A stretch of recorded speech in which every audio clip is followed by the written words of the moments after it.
Então, Larissa, muito obrigada por ter aceito esse convite. Nós estamos muito felizes de tê-la aqui conosco. Então, a professora doutora Larissa Mies Bombardi, ela é bacharel, mestre e doutora em Geografia pela USP. Ela é professora do Departamento de Geografia da USP desde 2007, orientadora do Programa de Pós-Graduação em Geografia Humana da USP desde 2008. Ela tem pós-doutorado na Universidade Federal Fluminense, na Universidade de Strathclyde, na Escócia, e é pesquisadora e especialista da temática do uso de agrotóxicos no Brasil há 11 anos, com dezenas de palestras, artigos publicados e mais de 100 entrevistas concedidas sobre o tema em meios de comunicação nacionais e internacionais. Autora do Atlas Geografia do Uso de Agrotóxicos no Brasil e Conexões com a União Europeia, lançado em 2017 pelo Laboratório de Geografia Agrária da USP e lançado em 2019 em sua edição em inglês na Europa, Escócia e Alemanha. Membro do Fórum Paulista de Combate aos Impactos dos Agrotóxicos, membro do Fórum Nacional de Combate aos Impactos dos Agrotóxicos, membro do GT Meio Ambiente do Fórum Nacional de Combate aos Impactos dos Agrotóxicos, coordenadora do Grupo de Pesquisa Questão Agrária, Campesinato e Uso de Agrotóxicos no Brasil, e board member da Justice Pesticide, que é uma organização internacional que congrega informações envolvendo agrotóxicos e justiça. Então, novamente, queria dar as boas-vindas para a Larissa e, Larissa, pode começar. Tá bom, obrigada, muito obrigada, Gabriela, pelo convite e pela gentileza, é um prazer e uma honra estar com vocês. Bom, como a Gabriela já anunciou, eu tenho trabalhado nos últimos anos com a questão dos agrotóxicos. Minha trajetória foi na geografia agrária sempre, então sempre a discussão da questão agrária, dos conflitos no campo, da reforma agrária, sempre em torno dessa temática. E aí, em 2007, eu ingressei como professora no Departamento de Geografia da USP, e em 2008 eu estava grávida e desenvolvia um trabalho com os meus alunos num assentamento chamado Assentamento Milton Santos, pertinho de vocês aí na Unicamp, não sei se todos estão em Campinas, mas é um assentamento que fica em Americana. E os assentados estavam naquele momento procurando fazer uma produção agroecológica e os alunos me propuseram organizar um seminário em que a gente pudesse discutir outras formas de produzir alimento que não fossem essas convencionais que demandam os agroquímicos. E então foi por uma conjunção de elementos do trabalho e pessoais que eu comecei a enveredar nessa interpretação, nesse entendimento do que era o uso de agrotóxicos no Brasil, passei a mapear esse uso, enfim.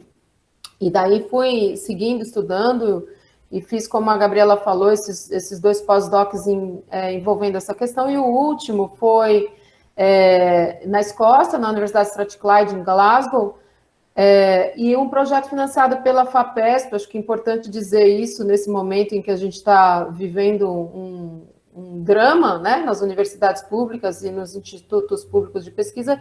Foi a FAPESP quem financiou esse trabalho, que acabou resultando no Atlas, Geografia dos Agrotóxicos no Brasil, Conexões com a União Europeia. Eu vou fazer a apresentação, a maior parte disso que eu vou mostrar para vocês está no Atlas, ele tem a versão em português e tem a versão em inglês. Essa apresentação que eu vou mostrar para vocês, ela está, assim, as palavras estão em inglês, mas os mapas, eles dizem por si. Eu optei por deixar essa, porque tem mapas novos que não estão nessa edição do Atlas, tá bom? Então, achei por bem optar por deixar essa apresentação com os dados mais recentes, que a gente tem mais recentes. Então, eu sempre começo dizendo que vale a pena a gente entender por que o Brasil é um dos maiores consumidores mundiais de agrotóxicos. Então, minha fala sempre no início enveredar por aí, né?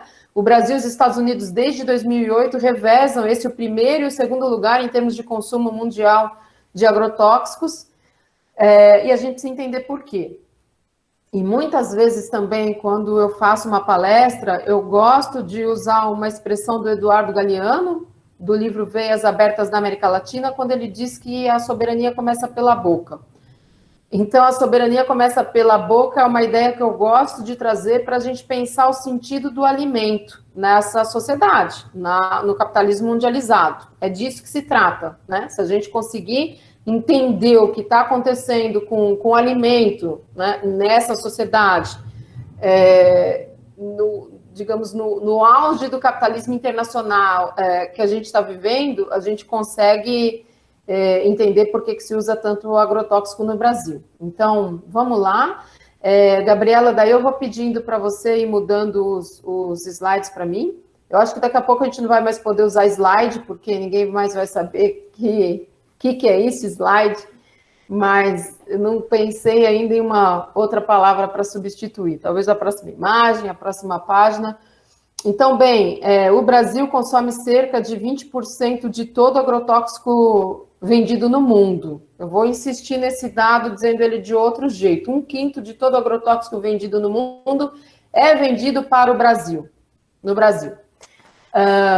E por que isso, né? Isso tem a ver com 2 elementos, na minha perspectiva. O primeiro, que a destituição do valor de uso do alimento nesse momento da sociedade mundializada, do capitalismo mundializado. Então, o alimento, o que é o valor de uso, né?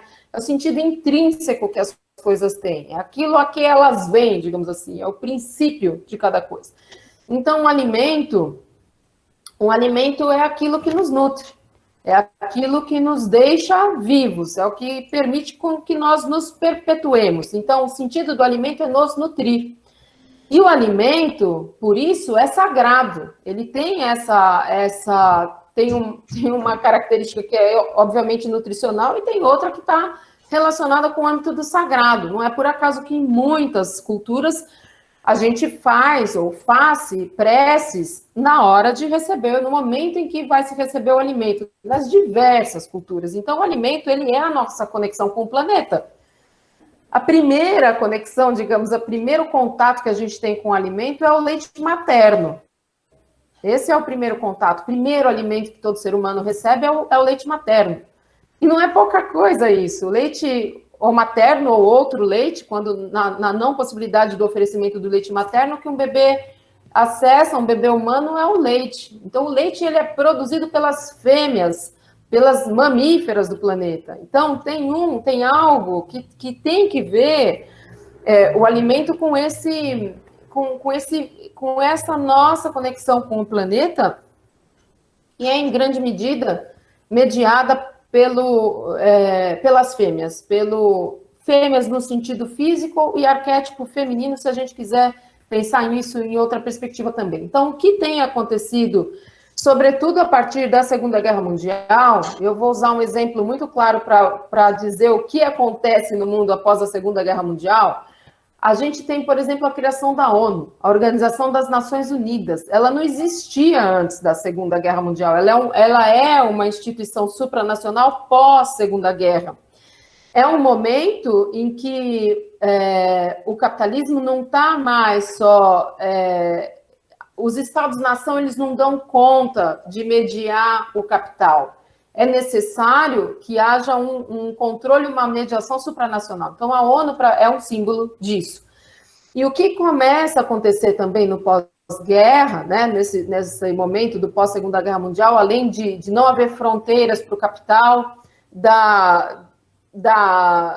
digamos, da migração das plantas fabris dos seus países de origem, né, dos seus estados-nação para outros lugares, a gente tem também, nesse momento, então, naquela tensão da Guerra Fria, então, o mundo pós-Segunda Guerra Mundial é um mundo bipolar, a gente vivia a tensão da Guerra Fria, e a promessa do lado socialista era a promessa da gente resolver as mazelas sociais e principalmente a fome, né, dentre elas e principalmente a fome, era uma promessa vermelha, não é? A promessa via revolução.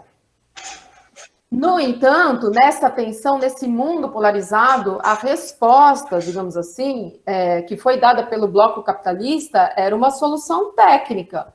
tecnológica. A gente pode superar o problema da fome com alta tecnologia, a gente resolve a fome com alta produtividade. Então, entram os fertilizantes químicos, os insumos químicos de forma geral, os agrotóxicos, né, que são as diversas, em suas diversas formas, herbicida, inseticida, fungicida, etc., e todo o maquinário que vai ser utilizado para essa nova forma de agricultura, que tinha como discurso resolver o problema da fome. E a verdade é que, passadas todas essas décadas, né, a única coisa que é constante é a fome. Então, a gente tem uma deterioração ambiental e humana tremenda em função dessa maneira, dessa destituição do alimento enquanto valor de uso. Eu vou falar um pouquinho disso já já. Então, isso se destitui, imprime-se, o alimento, ele se torna possível comercializar o alimento numa escala global, é o que acontece hoje. Hoje é possível a gente comprar uma safra de soja, antes mesmo que ela tenha sido cultivada. É possível comercializar as safras de grãos na Bolsa de Mercadorias e Futuro, portanto. Então, o alimento, ele deixa de ser alimento, enquanto essa potência de nutrição humana, e se transforma numa moeda de troca, disso que eu chamaria do cassino do capitalismo internacional, que é a Bolsa de Mercadorias e Futuro.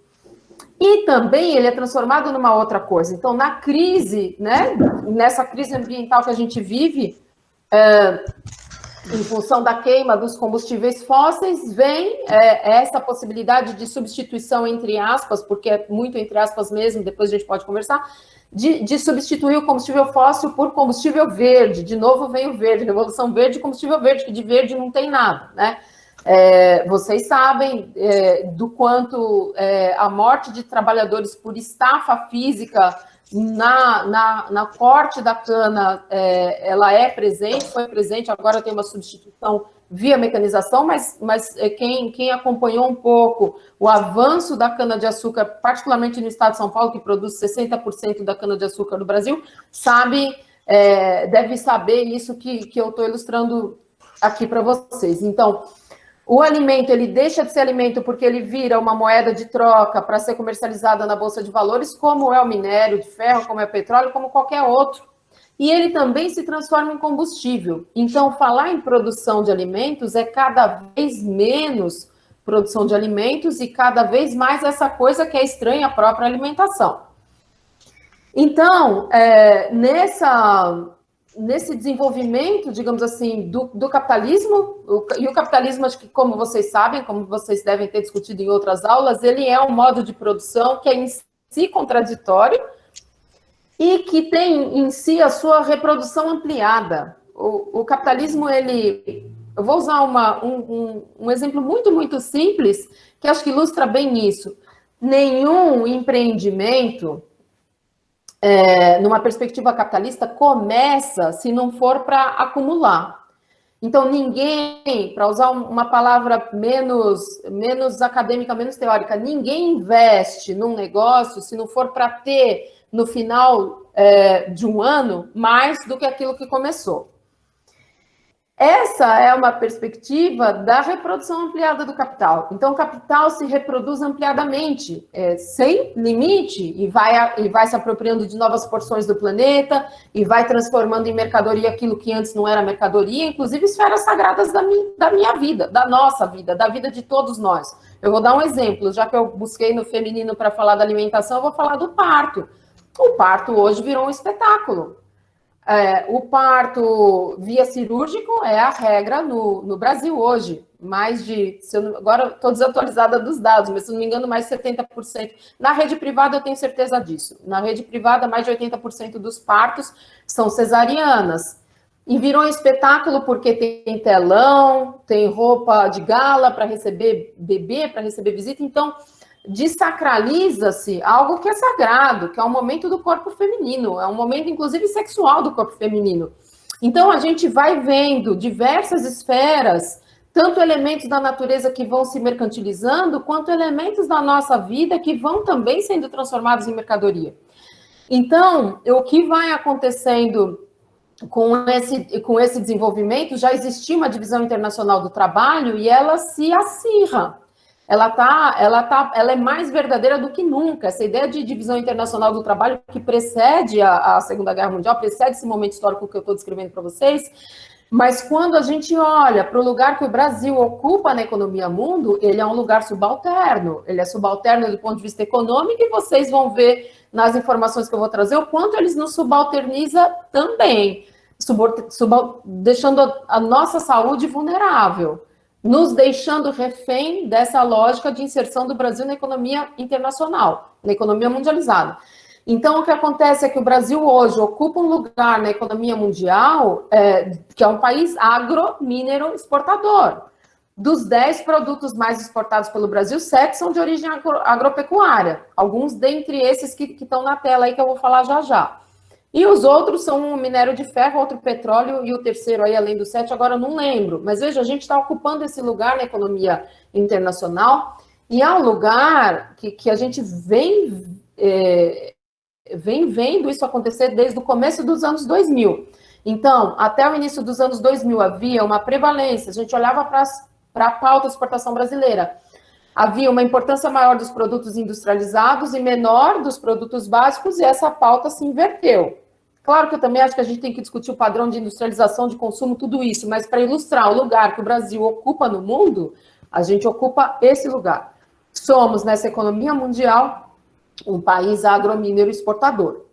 Então, o Brasil é o país, é o maior exportador desses produtos. Eu vou chamar de produto em função dessa destituição, tá bom? Do sentido em que quando alimento, o alimento tinha. Então, o Brasil reveza com os Estados Unidos no primeiro lugar na venda de soja e milho. Às vezes somos nós o primeiro maior exportador, às vezes é os Estados Unidos, mas enfim, de alguns anos para cá, revezamos com os Estados Unidos. Mas somos o maior exportador mundial de açúcar, do etanol da cana, o etanol feito com milho, o maior exportador é os Estados Unidos, café, suco de laranja, tabaco, carne de boi, carne de frango.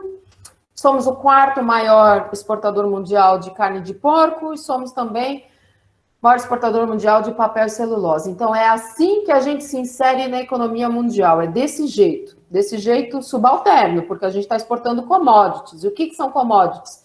Commodity na língua inglesa é mercadoria, mas commodities são mercadorias pouco transformadas, né, que não passaram por um grande processo de transformação, mercadorias praticamente básicas, que podem ser estocadas sem perder grande parte das suas características, que são padronizadas internacionalmente, que podem ser comercializadas na Bolsa de Mercadorias e Futuro. Então, o Brasil é um grande exportador de commodities, e isso tem um impacto severo do ponto de vista territorial, ambiental, social, biogeográfico, sob vários aspectos, como a gente vai ver, tá bom? Então, esse é o lugar que o Brasil ocupa na economia mundial. É um lugar subalterno, porque a gente está vendendo, basicamente, produtos que são... Travou? Tem alguém perguntando se travou? Vocês estão me ouvindo? Tá tudo bem. São produtos com baixíssimo valor agregado. Então, vamos lá para o próximo, Gabriela, por favor. Para vocês terem uma ideia do que significa do ponto de vista da ocupação territorial, aqui a gente tem uma área com cultivo de eucalipto no Brasil, são as áreas, elas estão espacialmente representadas, são os municípios com produção de eucalipto no Brasil, e o que isso equivale em área, se a gente for comparar com a área de alguns países da União Europeia. A área com eucalipto no Brasil equivale a 2 Bélgicas e meia, a quase um Portugal, a praticamente uma Escócia. Eu me lembro que quando eu estava elaborando esses mapas com a ajuda do meu companheiro na época na Escócia, me chocou demais, porque eu tinha acabado de viajar com a minha família pela Escócia, ver aqueles lugares incríveis e imaginar a sócio-biodiversidade do Brasil reduzida só a eucalipto. E não é só a eucalipto. Vejam, esse é o caso do eucalipto. Vamos ver o caso da cana, que é o próximo. Aqui a área com cana-de-açúcar no Brasil, vejam, ela equivale a praticamente 3 Bélgicas e meia. É maior do que Portugal. é maior, é uma Escócia em 1/3. Imaginem vocês a beleza paisagística desses lugares, imaginem a beleza paisagística desses lugares no Brasil, vejam, reduzida a essas monoculturas. Cana-de-açúcar, Mata Atlântica e Cerrado, vejam, Zona da Mata no Nordeste. O próximo, por favor. E aqui é a soja. Vejam a área ocupada com soja no Brasil, ela equivale a praticamente 11 Bélgicas, 3 Portugais e meio, 4,2 Escócias. Eu não consigo achar uma forma de descrever isso sem usar um adjetivo. Imaginem o impacto ambiental, social, econômico, na saúde humana, da gente reduzir 4 Escócias a soja. Eu me lembro que quando eu preparei esses mapas e mostrei o caso da Bélgica, uma amiga, que é uma amiga alemã, que foi minha colega no departamento lá, era Business School, por incrível que pareça, lá na Escócia, a Kendra, ela falou assim, Larissa, mas a Bélgica é um país muito pequeno para se comparar. Daí eu pensei, tá bom, então, daí, quando eu fui lançar o Atlas na Europa no ano passado, eu fiz o próximo mapa que eu vou mostrar para vocês. Vejam o que significa. Pode passar, Gabriela, por favor. A área com soja no Brasil, que é o último desses 3 mapinhas do lado direito, do lado esquerdo no Brasil, do lado direito ela corresponde à Alemanha. A gente tem uma Alemanha inteira com soja no Brasil. Então, essa opção que o Brasil faz de se inserir dessa forma na economia internacional, e eu sinto muito, inclusive por mim mesma de dizer isso, inclusive foi uma opção dos governos chamados, que eu chamo de populares, porque eu entendo que a gente teve ganhos nos governos do PT, mas a gente caminhou nesse sentido também nos governos do PT, infelizmente, né? E vejam, a gente tem uma Alemanha em soja no Brasil, em soja transgênica, como eu vou mostrar já já.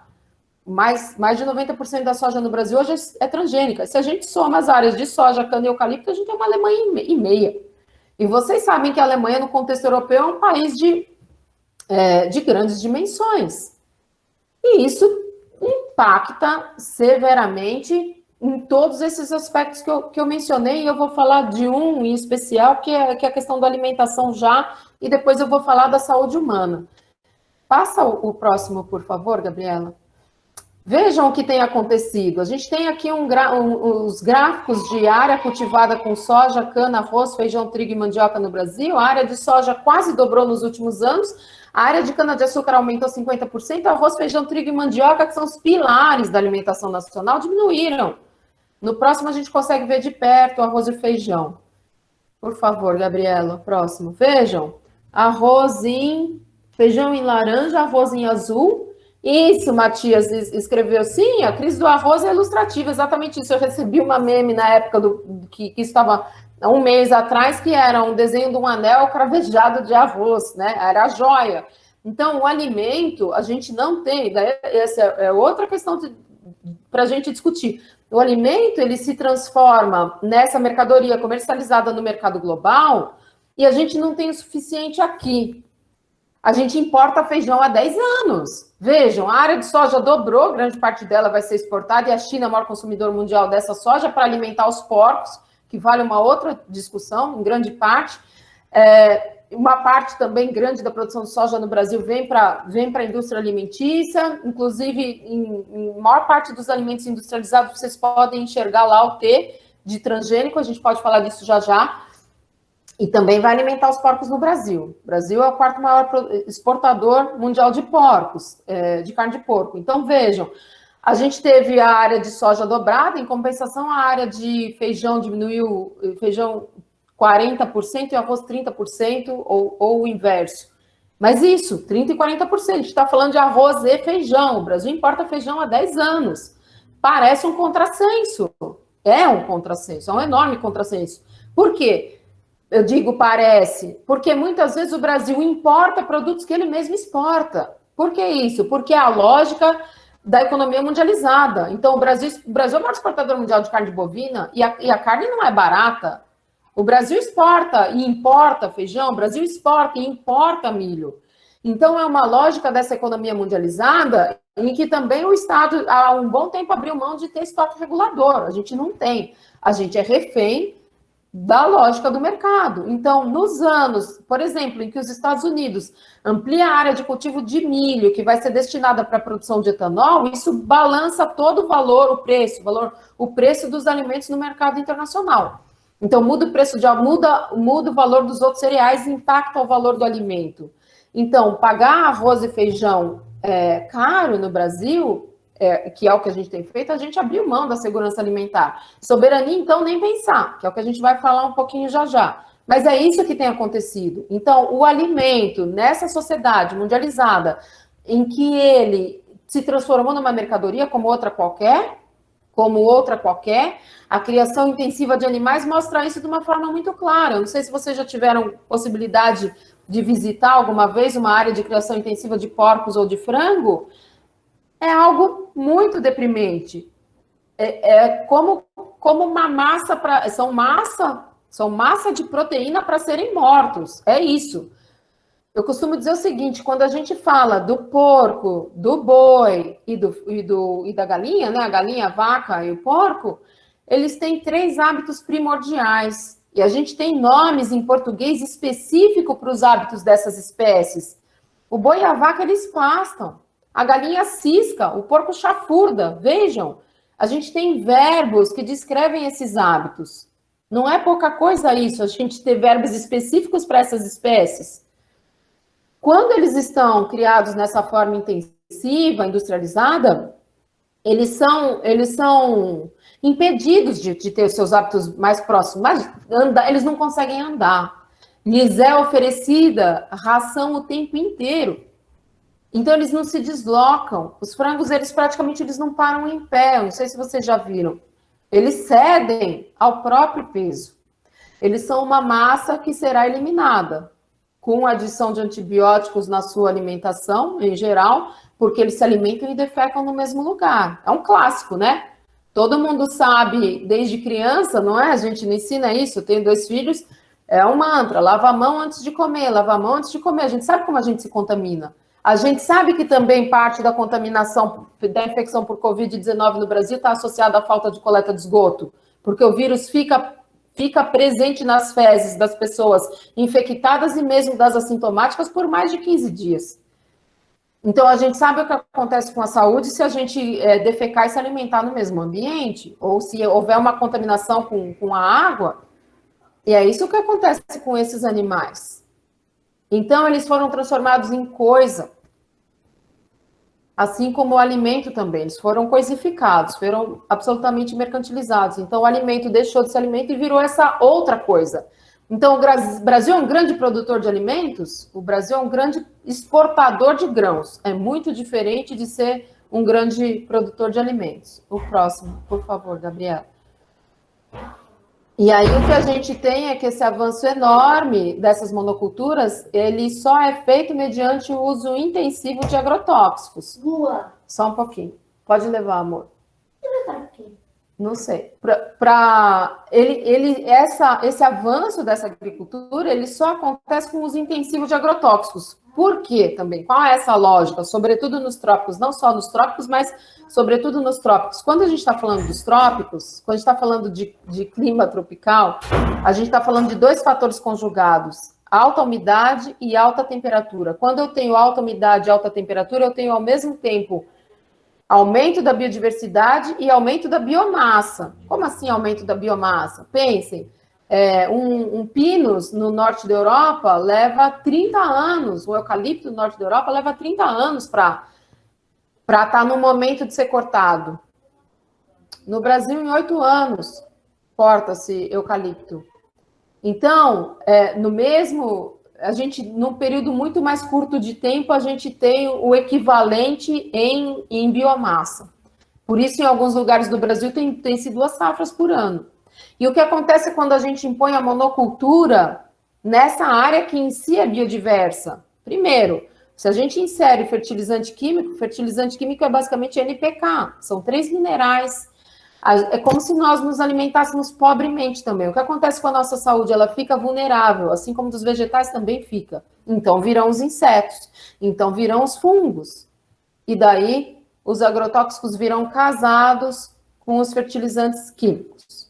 Isso sem falar ainda da produção transgênica. Então, o que aconteceu, isso, como a Simone está falando, além da exportação de grandes quantidades de água que estão contidas nesses grãos e nos frangos e nos porcos. Para a gente gerar 1 quilo de frango, são necessários 2 quilos de cereais. Para cada quilo de cereal, se não me engano, 1.000 litros de água. Enfim, é isso, a gente também está exportando água. Então, o que a gente vê é um aumento enorme do uso de agrotóxicos no Brasil. 25% aumentou a venda de agrotóxicos no Brasil nos últimos anos. E isso tem um impacto na saúde humana, na saúde ambiental evidente, e na saúde humana também, de forma muito clara. Se puder passar o próximo, Gabriela.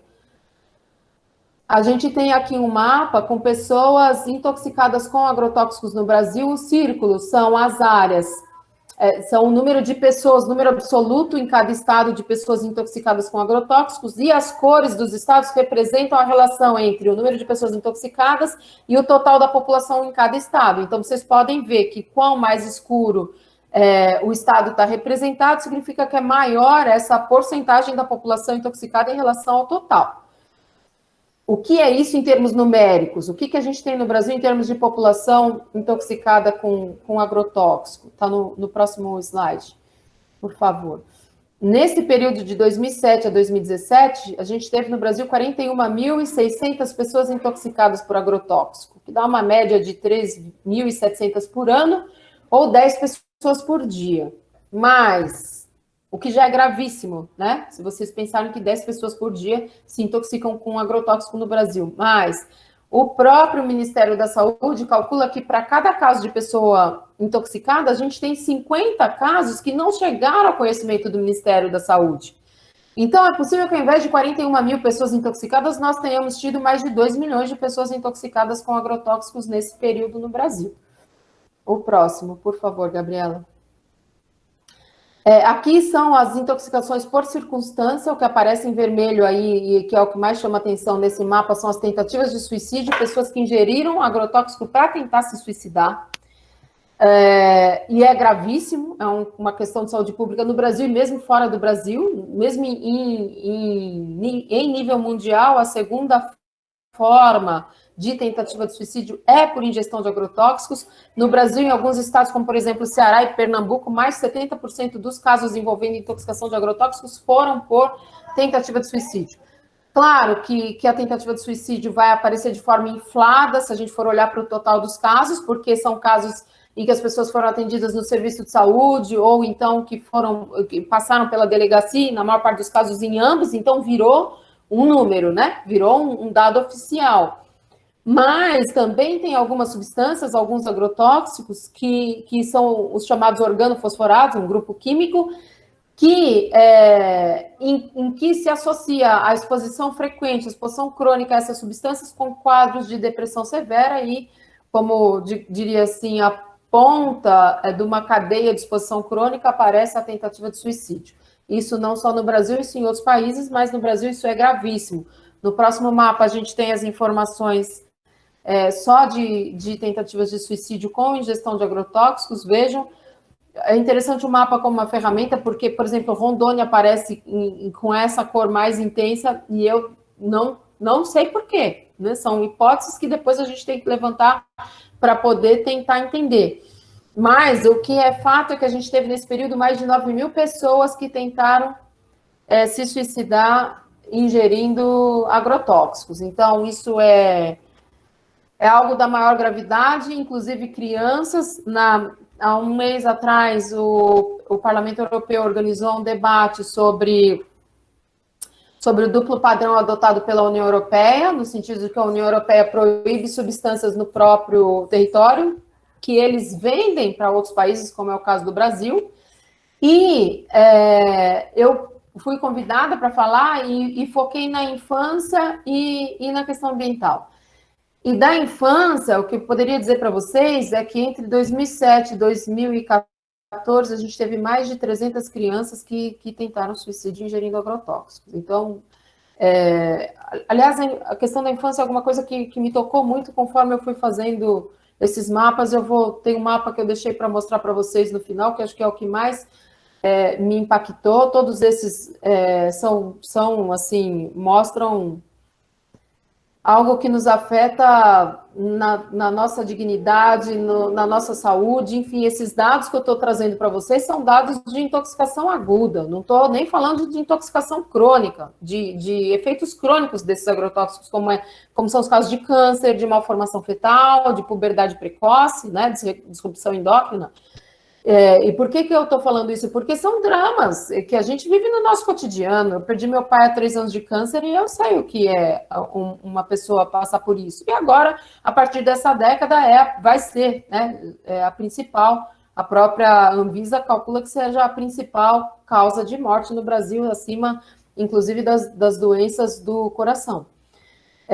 E a própria Anvisa, quando em várias reavaliações que fez de autorização de agrotóxicos, reconhece o agrotóxico como relacionado ao aumento de casos de câncer no Brasil. Enfim, tem vários pesquisadores que trabalham nessa linha, nessa temática, e mostram isso de forma muito clara. Falei da puberdade precoce, tem uma pesquisadora da Universidade Federal do Ceará, Ada Pontes, o mestrado dela foi sobre essa temática de crianças com puberdade precoce no Ceará, na Chapada do Apodi, que é uma área com cultivo intensivo de frutas, muitas para exportação para o mercado europeu, e uma parte para o Centro-Sul, que é vendida no Centro-Sul do país. E eu me lembro de ter me chocado muito quando pensei em puberdade precoce, imaginei que eram meninas menstruando cedo, né, com a menarca mais precoce. E o que ela relatou foram casos de bebês, meninas, por exemplo, de 2 anos com mamas e pelos pubianos. Isso, puberdade precoce. Então, os efeitos dos agrotóxicos, eles não estão restritos só a esses dados que eu estou mostrando para vocês, que já são, eu acho que já são um choque. Já mostram um atentado à saúde humana e, evidentemente, à saúde ambiental. Mas ele é a ponta do iceberg de algo muito mais grave, que são os efeitos crônicos dessas substâncias. Aí o próximo, por favor, Gabriela. Aqui a gente tem um mapa com o número de pessoas mortas por intoxicação por agrotóxico de uso agrícola no Brasil. De novo, os círculos são números absolutos e as cores revelam a proporção entre o número de pessoas que morreu e a quantidade da população de cada estado. E no próximo slide a gente tem isso em termos numéricos: 1.186 mortes por agrotóxicos no Brasil, ou uma a cada 2 dias e meio. Então, a cada 2 dias e meio, no Brasil, a gente tem alguém que morre intoxicado com agrotóxico. É algo muito grave. Eu diria que a gente está diante de uma forma de violência silenciosa. Vocês sabem que o campo no Brasil, ele é um campo conflitado, a gente tem conflitos no campo. Esses conflitos, eles estão relacionados com a nossa estrutura fundiária extremamente concentrada. A gente nunca fez a lição de casa, que era a reforma agrária, a gente não possibilitou, não viabilizou, não democratizou o acesso à terra.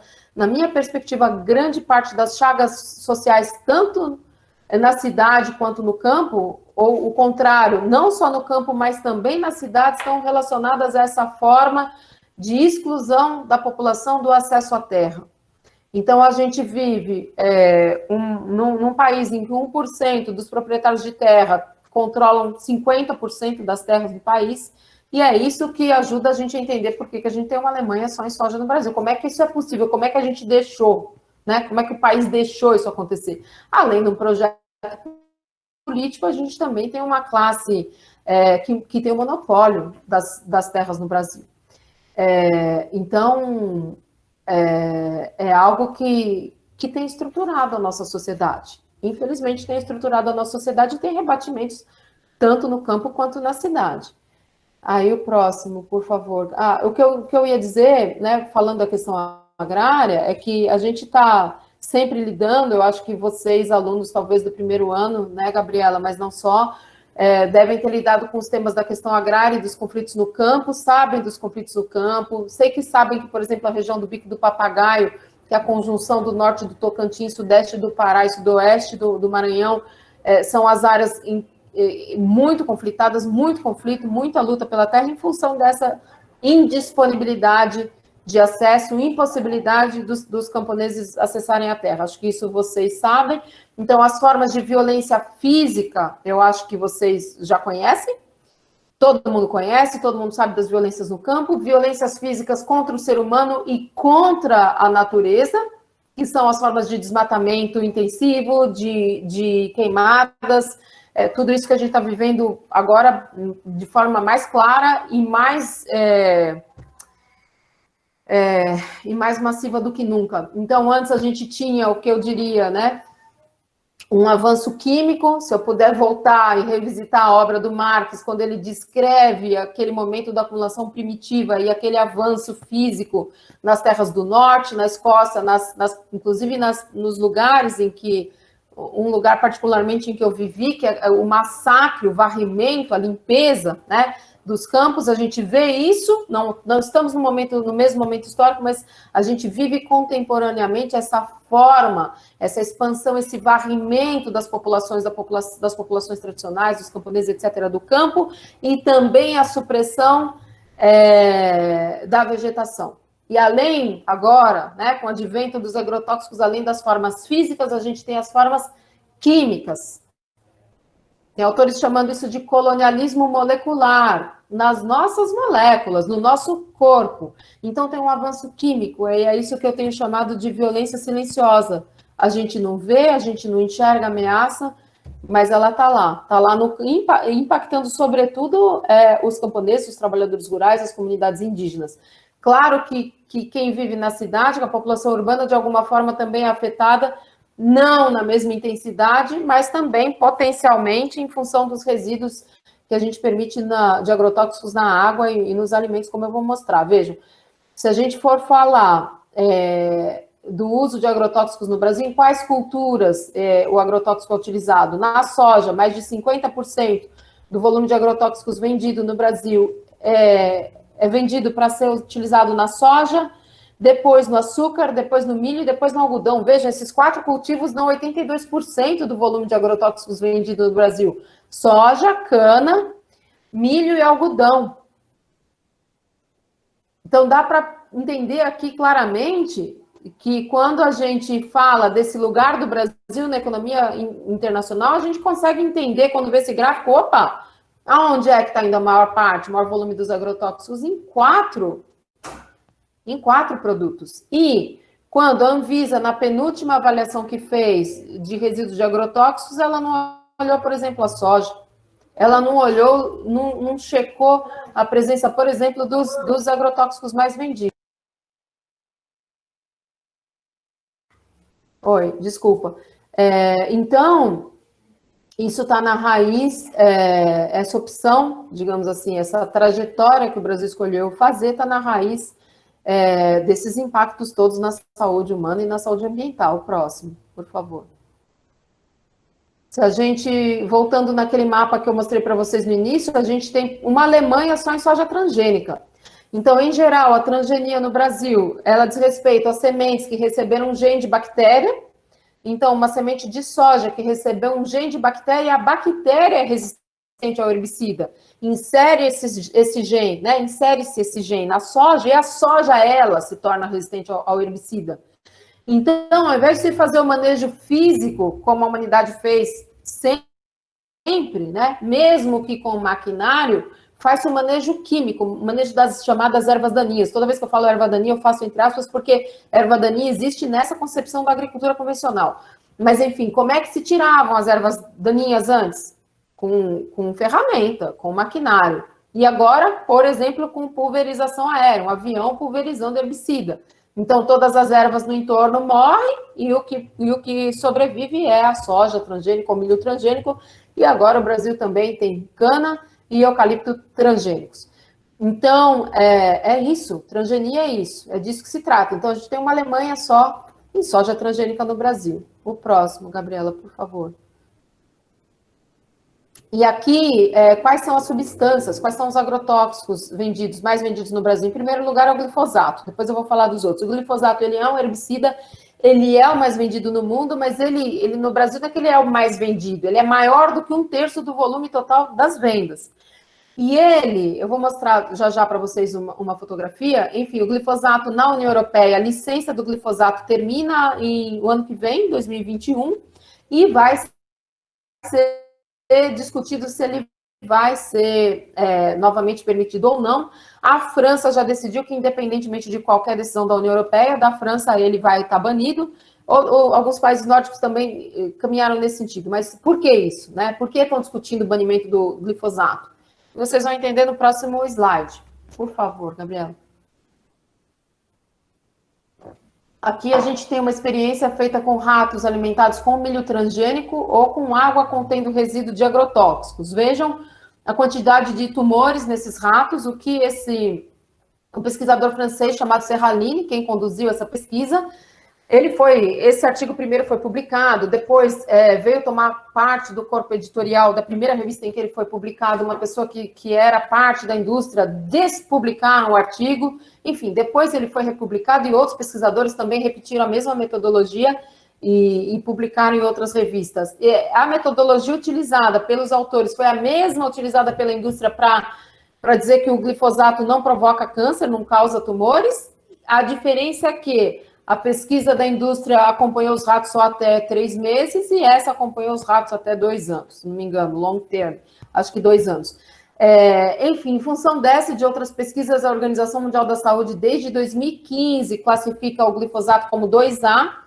2A, de acordo com o IARC, né, que é o International Agency for Research on Cancer, esse órgão das Nações Unidas, da ONU, da OMS, da Organização Mundial da Saúde, para pesquisas em câncer. Então, o que quer dizer esse 2A? Potencialmente cancerígeno para seres humanos e comprovadamente cancerígeno para animais mamíferos. Então, vejam, esse é o glifosato. 1/3. Depois eu acho que eu posso responder as perguntas. Não dei conta de entender exatamente o que ela estava perguntando agora.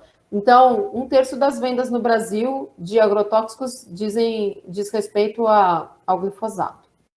O próximo, por favor. Aqui, de novo, a lista dos mais vendidos no Brasil. Eu deixei em destaque aí com o círculo acefato, atrazina e paraquat. O acefato foi proibido na União Europeia em 2003, porque é neurotóxico, entre outros malefícios à saúde.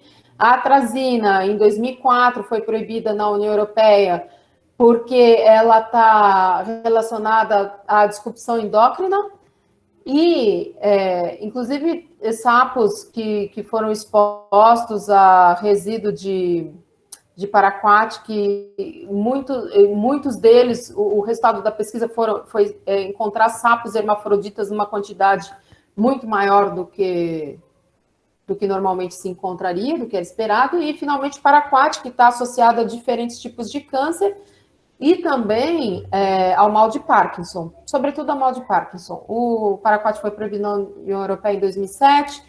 Em 2017 ele foi proibido no Brasil, mas com uma carência, digamos assim, de 2 anos, que venceu agora em setembro de 2019, e finalmente a Anvisa proibiu. Mas o governo brasileiro dobrou as exportações de paraquat nos últimos 2 anos e está em discussão o que se vai fazer com esses estoques. Então, é algo que a gente precisa olhar com cuidado. O que eu quero chamar a atenção de vocês aí? Que das 7 substâncias mais vendidas no Brasil, 3 são proibidas na União Europeia. Então, tem uma simetria, de novo, esse lugar que o Brasil ocupa na economia mundo é um lugar que nos subalterniza, não só do ponto de vista econômico, como eu mostrei, mas do ponto de vista da nossa saúde humana. Pensem, dos 7 agrotóxicos mais vendidos no Brasil, 3 são proibidos na União Europeia, em função dos efeitos que eles causam à saúde humana e também ambiental. O próximo, por favor.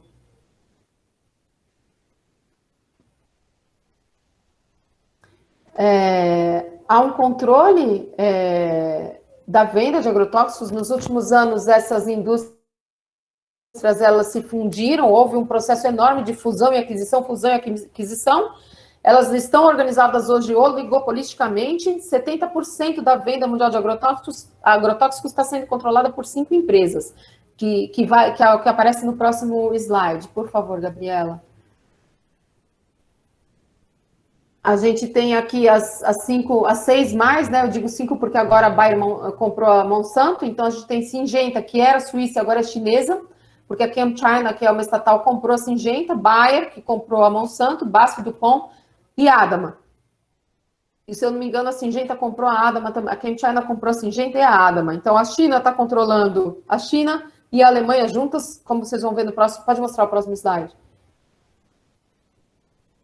A China controla, perdão, a Alemanha, porque a Bayer comprou a Monsanto, agora está controlando mais do que 1/3 das vendas mundiais de agrotóxicos, a China em segundo lugar, os Estados Unidos em terceiro.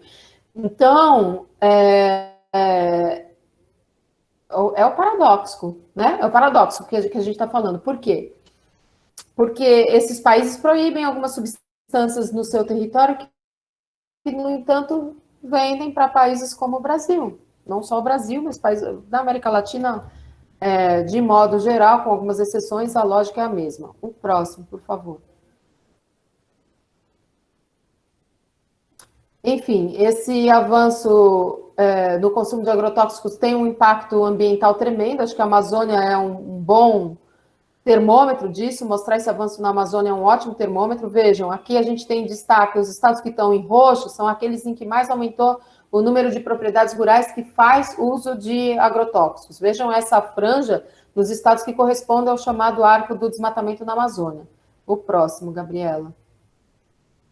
Aqui, os municípios em que mais aumentou o número de propriedades rurais que faz uso de agrotóxicos também, é possível vocês verem com clareza esses municípios do chamado arco do desmatamento da Amazônia, que no próximo slide, vocês vão ver como isso é claro. Aqui, os municípios em que houve maior desmatamento nos últimos 10 anos, são esses. E no próximo mapa a gente vê as duas informações sobrepostas. Vejam, aqui a gente tem os municípios em que mais aumentou o desmatamento e mais aumentou o uso de agrotóxicos.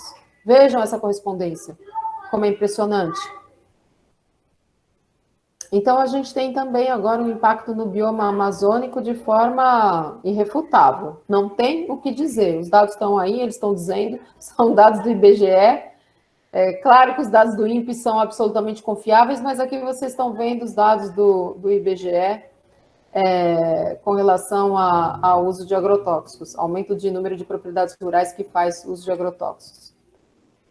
Aí, então, vejam, a gente tem um impacto econômico, claro, mas na nossa saúde humana e na saúde ambiental, com risco de perda de biodiversidade. O próximo, Gabriela.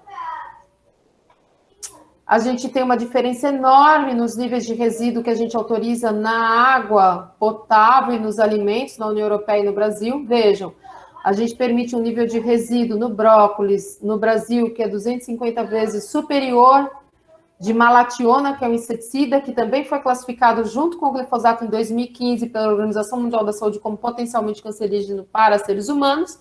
Autorizamos um resíduo dessa substância no Brasil, no brócolis, 250 vezes superior do que o resíduo que é autorizado para essa substância na União Europeia. O próximo.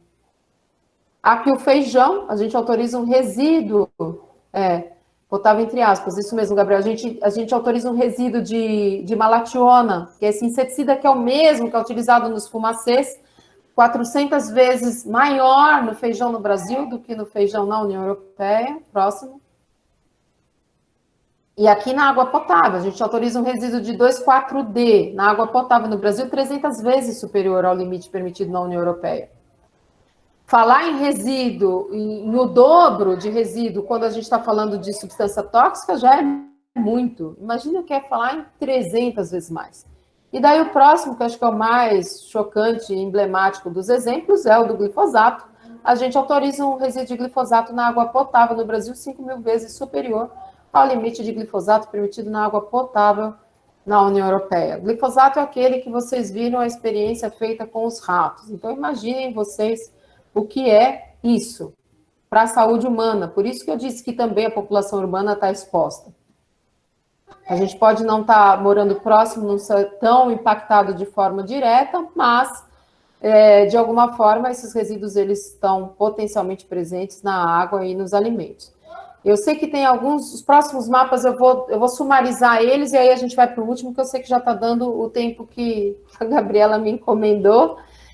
Nos próximos mapas, pode ir correndo eles, Gabriela. São 3 mapas, se eu não me engano. Aqui é um mapa de citros, são as exportações brasileiras de citros para a União Europeia. Do lado esquerdo, eu tenho todos os agrotóxicos proibidos na União Europeia que são autorizados no citros no Brasil, ou seja, algo que a gente chama de círculo de envenenamento. Uma parte desses agrotóxicos potencialmente volta para a União Europeia nos alimentos que são exportados para lá. O próximo, funciona o mapa do mesmo jeito, é o café, e o próximo, finalmente cheguei no último mapa que eu quero mostrar para vocês. Acho que esse é um mapa chocante, que acho que sintetiza tudo isso que eu vim falando. É um mapa sobre bebês intoxicados com agrotóxicos no Brasil, bebês de 0 a 12 meses. 12 meses é a média, que uma criança começa a se deslocar sozinha, começa a andar. Então, se os bebês não estão, obviamente, no universo ou comprometidos com o trabalho, como é que os bebês estão se intoxicando? Então, tem 2 coisas aí muito graves. Uma é o infanticídio, eu acho que eu posso dizer infanticídio, porque são dados oficiais e públicos que retratam o número de bebês intoxicados com agrotóxico. O Brasil é um país que comemorou agora o Estatuto da Criança e do Adolescente, que reza, que, digamos assim, que coloca como primeiro elemento o direito à vida da criança. Como é que a gente lida com bebês intoxicados com agrotóxicos? Aliás, antes ainda, né? Mães que se intoxicam, bebês com malformação fetal em função da exposição. Então, em termos numéricos, o que a gente tem é o seguinte, que é o próximo mapa, slide. Veja, a gente teve nesse período de 2007 a 2017... 514 bebês intoxicados com agrotóxicos de uso agrícola, o que já é gravíssimo. Mas, talvez, se a gente for considerar a subnotificação que existe no Brasil, ou seja, para cada caso que é conhecido e que foi notificado, a gente tem 50 casos que não foram, então é possível que a gente tenha tido nesse período mais de 25 mil bebês intoxicados com agrotóxico de uso agrícola. Bem, com esse slide eu fecho a minha apresentação. Eu falei no início da nossa conversa que eu sempre falo de uma frase do Eduardo Galeano, que é: a soberania começa pela boca. Ontem, inclusive, eu fiz uma fala para a turma de nutrição, para a Escola de Nutrição da Universidade Federal da Bahia, e falei, olha, a importância do trabalho de vocês e de vocês olharem para isso, a importância do alimento, né? Quando o Galeano, né, que é esse filósofo e escritor uruguaio, disse: a soberania começa pela boca, a potência de um povo, a nossa potência enquanto país de olhar para o sentido do alimento e repensar a nossa estratégia. Soberania é a gente ter, nós nos apropriarmos da nossa saúde enquanto pessoas, da saúde ambiental, do nosso destino enquanto nação. Então, a soberania começa pela boca, é isso, é a gente olhar para o alimento e entender que se a gente resgatar o alimento e o seu sentido enquanto valor de uso, a gente tem a possibilidade de repensar esse pacto social e o que a gente quer enquanto país, enquanto humanidade. É isso. No próximo slide a gente tem o link, se vocês quiserem, para o download do Atlas, aí a versão em inglês, a versão em português está no meu blog, que é muito fácil de localizar. Tá bom? Gabriela, muito, muito, muito obrigada pelo convite. Estou à disposição. Larissa, obrigada a você por ter aceito, foi sensacional a aula. Claro que meio desgarradora, né? Mas, enfim. Eu vou ler as perguntas que estão aqui no fórum, então. Bom, tinha uma minha que eu vou pular, porque acho que não é mais muito relevante. Vamos lá, tem uma do Rodrigo aqui, que está falando o seguinte: sobre os casos de suicídios com agrotóxicos, Isso indica uma maior incidência proporcional de suicídios no campo do que na cidade?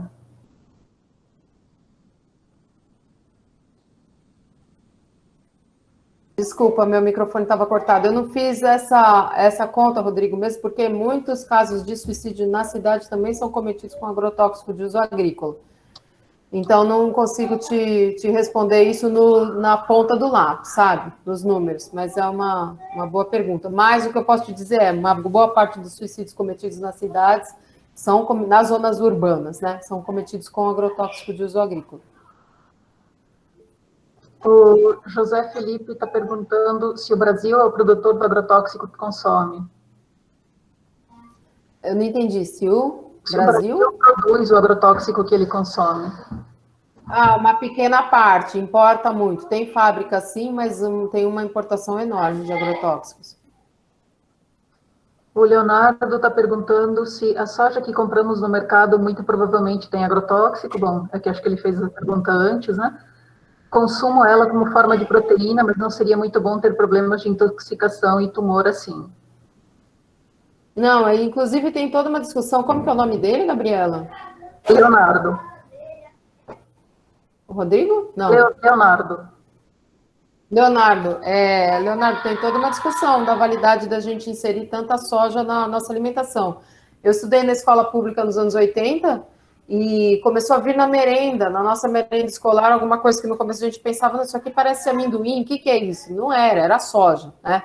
Então, a soja ela foi introduzida na nossa dieta, eu ia dizer recentemente, mas vocês são tão novos que não vai fazer muito sentido usar essa palavra recentemente. Mas, enfim, da ditadura para cá, ela foi sendo inserida, hoje se cozinha basicamente com óleo de soja, mas isso era um estranhamento no Brasil, nunca foi assim. A soja, ela tem muito hormônio feminino, ela é vantajosa em momentos da vida, tem a ver com uma questão de hormônio, mas não a soja que é transgênica, que provavelmente tem resíduo de agrotóxico. A gente nem sabe porque ela nem foi monitorada. Entende? Então é discutível. Inclusive para os veganos, eu gosto sempre, tá bom, Leonardo entendeu, de alertar, não é uma boa saída, a não ser que se certifiquem de que estejam consumindo soja orgânica. Tem uma outra pergunta do Leonardo, que tem alguma previsão de enfrentar essa tendência nacional de se envenenar, ou nada reverte isso? Eu acho que sim. Embora esse quadro seja medonho e pessimista, eu tenho um lado meu muito otimista de olhar o seguinte, eu vejo as pessoas mais mobilizadas em torno dessa questão, o aumento das experiências de agroecologia no Brasil, o MST é o maior produtor de arroz orgânico da América Latina, os movimentos sociais eles têm protagonizado as experiências agroecológicas, eles têm, inclusive, distribuído alimento agora na pandemia. Então, cresce isso, mas tem crescido a consciência. Para mim, um termômetro do quanto cresceu a consciência é o fato de, na última eleição, a gente já tinha vários candidatos que tinham essa temática como pauta. Então, a gente vai ter eleição daqui menos do que 2 semanas, é algo para a gente olhar. Isso tem crescido, tem muitos candidatos que estão trazendo como pauta essa ideia, por exemplo, zona livre de agrotóxicos. Florianópolis agora foi decretada, né? Um projeto de lei do Marquito, o nome do vereador, Floripa, zona livre de agrotóxicos e transgênicos, não está proibido os de agrotóxicos no município de Florianópolis, isso está sendo discutido para Curitiba. Tem um projeto de lei aqui em São Paulo, que é a Política Estadual de Redução de Agrotóxicos. Na Câmara dos Deputados tem lá, aliás, isso a gente precisa olhar, porque na Câmara dos Deputados tem, de um lado, o PL 6299, que ganhou a alcunha de PL do veneno, e também tem o PNAR, a Política Nacional de Redução de Agrotóxicos, que caminha no sentido gradual de ir superando. Na verdade, não propõe eliminar totalmente o uso, eu acho que é nesse sentido que a gente tem que caminhar, mas propõe vários passos para a substituição e transição agroecológica, acabar de vez com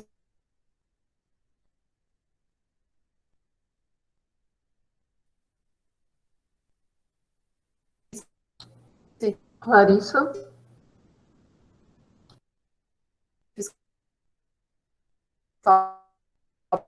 Clarissa, agrotóxico, deu uma cortada. Proibir no Brasil. travando. Tá cortando o seu áudio. Acho que eu vou cortar meu vídeo aqui só para ver se melhora.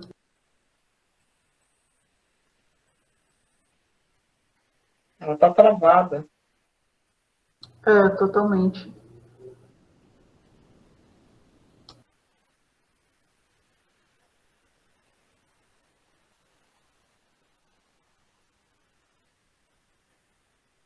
Esperar ela reentrar.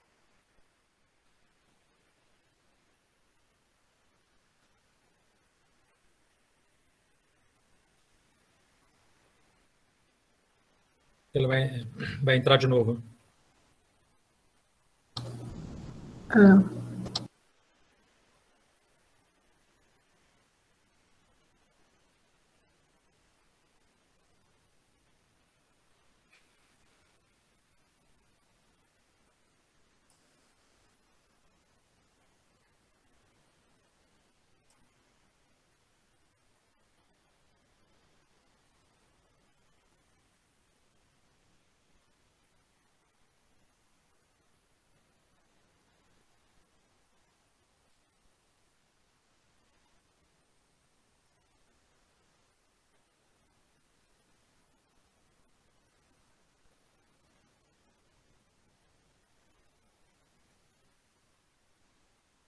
O seu microfone está mutado, Larissa. Tá, desculpa, caí. Desculpa, caiu a internet. Bom, passo para a próxima pergunta, então, aqui. Tem uma pergunta da Nicole, que existe um senso comum de que o uso de agrotóxicos é essencial para a produção mundial de alimentos.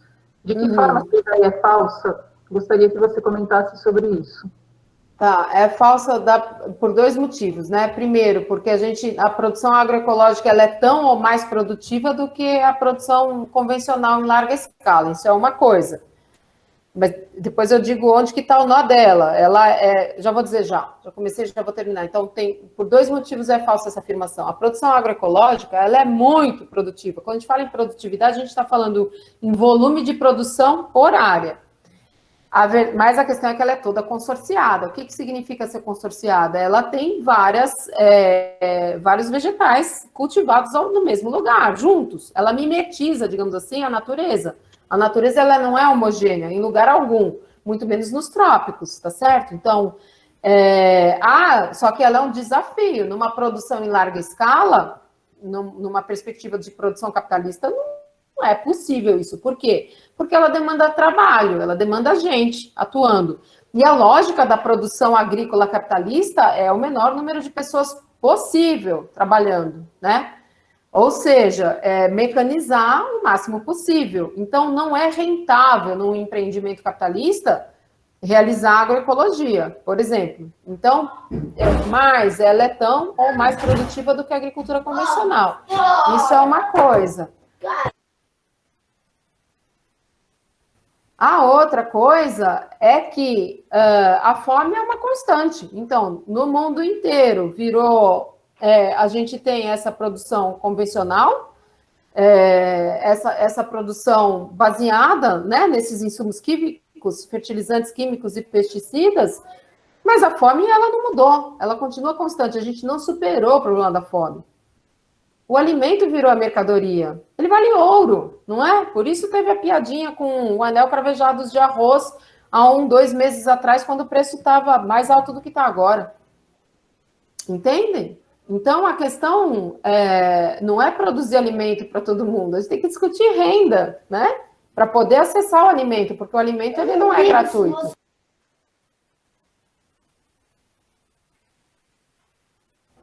Perdão, gente. Coisas de quem está em casa. Faz parte. O Bruno quer fazer uma pergunta. Vou deixar ele fazer. Bruno? Olá, Isso, a Aline falando também, a distribuição de desperdício. Uhum. Obrigado, professora, pela aula maravilhosa. Muito bom, obrigada. Eu gostaria de fazer uma pergunta que eu notei aqui, em relação aos trabalhadores diretos do campo, tem alguma análise do impacto? Tem algumas, Bruno, mais assim, de estudo de caso, tem vários. Então, por exemplo, quando eu disse a tentativa de suicídio está associada a organofosforado, a gente tem vários trabalhos feitos, vários não, vou falar de 3, 4 que eu conheço mais de perto. Um na Serra dos Órgãos, no Rio de Janeiro, onde a gente tem a região de Friburgo, com intensa produção de vegetais assim, legumes e verduras. Então, em Minas tem um outro caso, em Mato Grosso do Sul um outro, e Rio Grande do Sul outro. Então, 4 estudos de caso que eu conheço. Então, nesses lugares, sim, é muito evidente, esses eu conheço os casos, também tem trabalhos feitos na Universidade Federal do Ceará, por um grupo chamado Tramas, que é um grupo da medicina, mas não só da medicina, que mostrou, inclusive eles conseguiram comprovar a morte de um trabalhador da área de... Só um minuto, gente.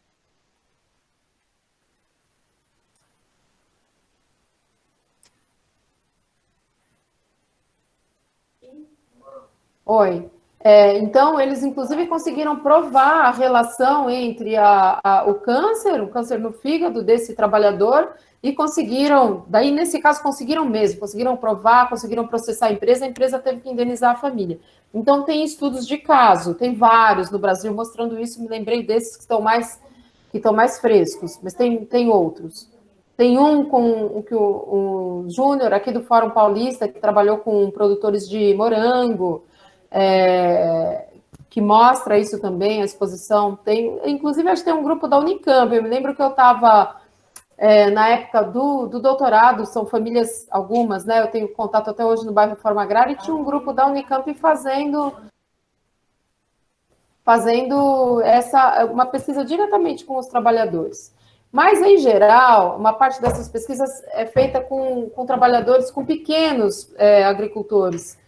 É difícil ver uma pesquisa feita massivamente com trabalhadores do setor hegemônico, diria assim. Tem um professor da Universidade Federal do Mato Grosso, que é o Vanderlei Pinhatti, tem um trabalho muito interessante que ele mostra isso.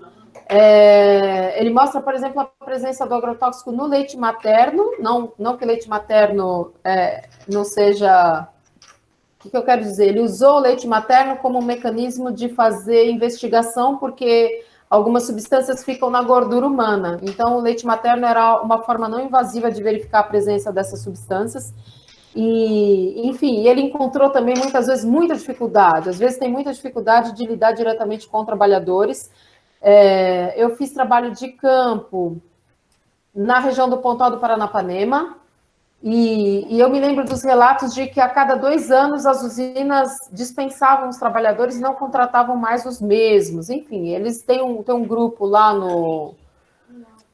na Unesp de Presidente Prudente, da Geografia, e eles têm uma revista importante, uma discussão importante do impacto no trabalhador, e eles têm feito vários levantamentos. Bem, bem interessante, um grupo coordenado pelo professor Antônio Tomás Júnior. Enfim, não tem, para responder, é enorme a resposta, mas para responder sua pergunta, a gente não tem algo em nível estatal gigante, mas a gente tem vários trabalhos de grupos específicos lidando com isso.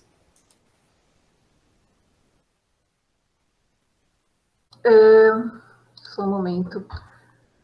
A próxima pergunta é do José Felipe Teixeira. Larissa, na sua opinião, existe possibilidade de virar essa situação enquanto se manterem os grandes latifúndios de terra? Eu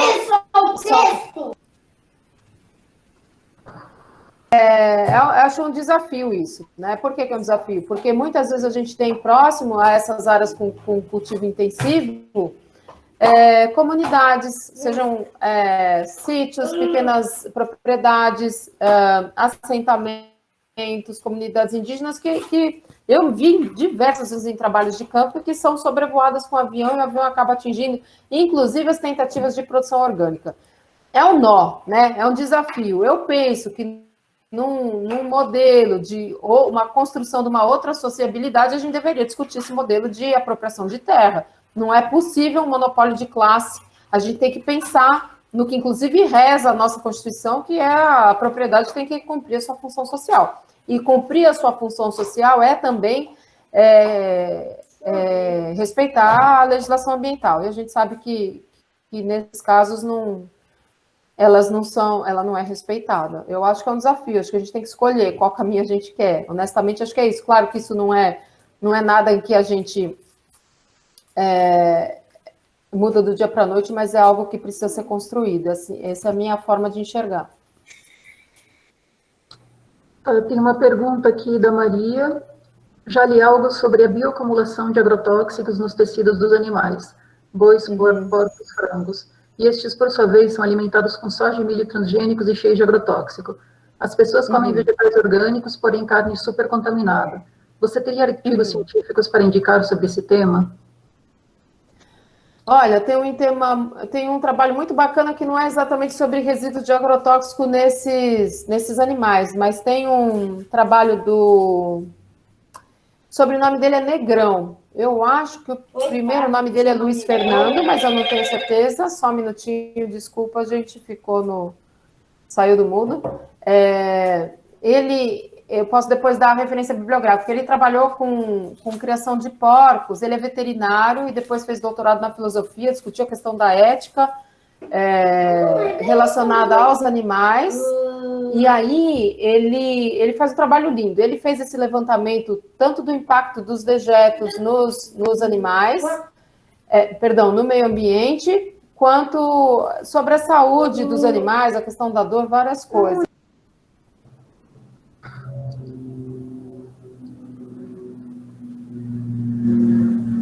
Desculpa.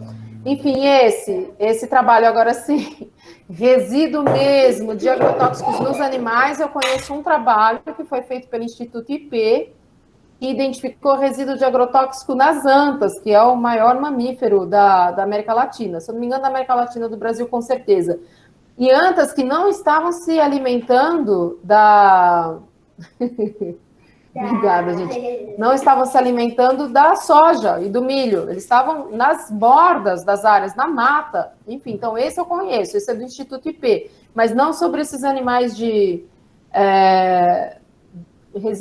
trabalho sobre resíduos de agrotóxicos nesses animais de criação intensiva eu não conheço, mas você tocou numa questão que eu acho muito importante. Inclusive, antes da gente começar aqui oficialmente a aula, eu estava falando justamente disso, da possibilidade. Esses animais, eles são imunodeprimidos, né? E porque eles vivem em condições totalmente insalubres, consumindo antibiótico, defecando e se alimentando no mesmo espaço e se alimentando de ração transgênica. Mas, enfim, um trabalho que fale só sobre isso, Silvio Luiz Negrão, exatamente. Um trabalho só relacionado com agrotóxicos nos animais de criação intensiva, eu não conheço. O Bruno Santana quer fazer outra pergunta. Eu gostaria de saber, uma curiosidade, talvez, no aspecto, se não for pela legislação, então não está tendo muita resposta, a gente se não tiver uma lei, não tem proteção, então, contra os prejuízos à população? Eu acho que lei é o respaldo, porque é algo que a gente pode se ancorar para dizer a gente tem isso aqui e o Estado é obrigado a cumprir. Embora a gente está vendo a Constituição ser rasgada todos os dias, é um caminho, mas não é o único, né? Eu acredito que, por exemplo, uma pressão internacional pode ter um efeito também. Eu acho que isso é um caminho para a gente construir uma regulamentação internacional. Eu acho que tem várias formas, né? O caminho da lei é mas a lei também só muda em função da mobilização da sociedade. Eu sempre enxergo qualquer legislação como uma fotografia do momento da sociedade, né? Como foi a nossa Constituição de 88, como são vários exemplos. A legislação, ela muitas vezes é o resultado de uma conquista, ela não vem de graça, né? Então, acho que são vários elementos juntos, né? Essa mobilização social que cresce, que tem crescido em torno dessa pauta, a legislação que possa nos ancorar e dizer a gente quer tal coisa, e uma construção em dois níveis, de solidariedade mesmo internacional, com grupos de pesquisadores, grupos ativistas, e também uma pressão inclusive no âmbito econômico, em torno da questão da qualidade do alimento, do respeito, né, ao ambiente, enfim, digamos, os acordos que caminham, alguns acordos que caminham no sentido de estabelecer parâmetros mínimos para a gente, para dizer assim, a gente só vai topar importar se tais quesitos forem atendidos, é isso, nesse sentido. A próxima pergunta foi postada pelo Plínio, mas eu entendo que foi uma pergunta do Saulo, que é: outras classes de substâncias como detergentes, tintas, medicamentos, etc., também causam contaminações em escalas semelhantes às dos agrotóxicos? Causam. E eu posso falar, assim, fácil dos medicamentos. Por que eu estou dizendo que eu posso falar fácil? Porque eu faço parte também de um grupo que se chama Todos Juntos contra o Câncer, e um dos oncologistas na última reunião deixou muito claro que no Brasil a gente não tem coleta separada de esgoto hospitalar. E, inclusive, é muito frequente hormônio nas águas, eu estou falando de São Paulo, nas águas, inclusive água de bebê, porque por causa da quantidade de anticoncepcional que é ingerida pelas mulheres e que é secretada pela urina. Então, tem muito hormônio também presente na água. Então, a sua pergunta é sim, a resposta é sim. Ah, sim. A Clara quer fazer uma pergunta. Clara Bittar. Oi, Larissa, eu gostei bastante da aula, foi muito boa. Minha pergunta é em relação à legislação e ao glifosato, né? Que eu não sei se eu estaria pensando de uma maneira correta, mas eu acabo vendo como uma forma, quando relacionando com remédios, porque que nem vacina, coisas assim, tem um processo muito burocrático que leva muito tempo para as coisas serem aprovadas, né? E eu não sei por que se é apenas o lucro que não é visto, que é por causa do lucro que isso não é considerado na questão alimentar e de agrotóxicos, ou se tem algum outro motivo. E minha outra pergunta é em relação àquele mapa que você mostrou das flechas indo para a Europa, né? A legislação maior deles é em relação à produção e não ao consumo. Em relação ao que eles vão consumir, é isso? São duas coisas, vou começar pela última. Sim, eles não admitem produzir, utilizar alguns agrotóxicos lá. Gente, acho que eu vou ter que carregar, esqueci de carregar o computador, deixa eu ver quanto tem aqui, espera só um minutinho. Só um instantinho. Eu não sei se ele vai segurar, espera aí que eu vou pegar o... Me dá um instante que eu vou... Ah, não, tem 32 minutos, tá bom, acho que tá bom. Então, a União Europeia, por exemplo, ela importa soja do Brasil e da Argentina, mas só para alimentação animal, não para alimentação humana. Ela faz um monitoramento de resíduo, mas cada país faz o seu. Inclusive, lá tem uma organização que eu acompanho mais de perto, que se chama PAN, Pesticides Action Network, e eles estão o tempo inteiro chamando a atenção, mostrando a entrada de alimentos com resíduo.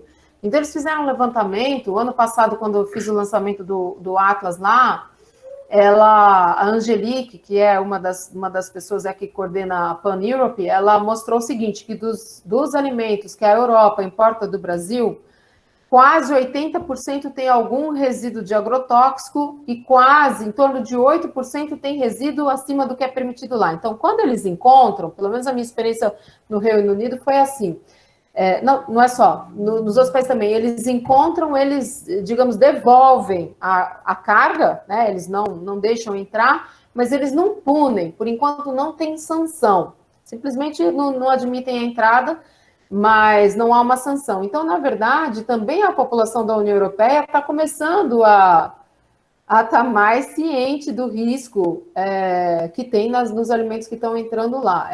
Acho que é essa a resposta. E a primeira, eu fui responder a última e... O que você tinha falado, Clara? Em relação ao processo, comparando os remédios com os agrotóxicos. Isso é muito interessante, isso que você está perguntando, porque assim, um registro de medicamento no Brasil, ele caduca, né? Ele é periódico, ele dura 5 anos, depois o medicamento tem que ser registrado novamente. E agrotóxico, uma vez registrado, é ad eterno. Tem, inclusive, essa expressão em latim na lei. Uma vez registrado um agrotóxico, o registro não caduca. Ele não é cíclico, como é na União Europeia, no Japão, nos Estados Unidos, cada um com um período diferente, mas, por exemplo, no Brasil e no Paraguai, não caduca o registro. Então, enfim, então qual é quando você diz isso é uma primazia do poder econômico, do lucro acima do resto, é isso mesmo, não tem a menor dúvida. Eu lembro até nesses debates que a gente teve em setembro em torno da questão do Paraquat, eu me lembro que eu dei uma entrevista na CBN e a repórter a pergunta era, mas os setores estão se organizando contra a proibição do Paraquat, porque, inclusive, quem deu essa informação foi o G1. O setor estava dizendo, agora não lembro bem os números, mas eu lembro a porcentagem para te dizer. O setor está dizendo que se tiver que substituir o Paraquat por outra substância, vai ter que gastar, não lembro o número, não sei quantos milhões de reais. Aí eu fui ver o ganho do setor no ano anterior, em 2019, era da ordem de bilhões. Aquilo que ia representar os milhões gastos na substituição do Paraquat não era 0,5% do valor do faturamento do setor, entende, Clara? Então, acho que esse exemplo ilustra muito bem a questão do quanto o aspecto econômico do lucro ele tá acima da questão da saúde humana. Só um minutinho, deixa eu organizar uma coisa aqui.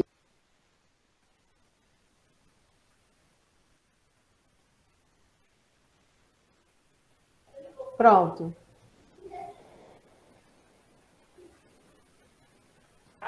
Vamos lá, a próxima questão é da Cristina. Professora, você poderia comentar sobre a contaminação de agrotóxicos no lençol freático? Sim, então, tem uma jornalista, como ela é jornalista, eu digo, você é jornalista, você pode falar isso, eu não posso, né, como pesquisadora, mas assim, vocês pensam o quê? Que agrotóxico vira purpurina, ele não desaparece, né? Não posso dizer isso, mas eu posso citá-lo. Então, o que acontece é que, sim, o solo é permeável, o agrotóxico vai parar nos lençóis freáticos e, de fato, as bacias do estado de São Paulo, todas elas têm registro de agrotóxicos nos lençóis freáticos, o que é gravíssimo. Pergunta do Rodrigo.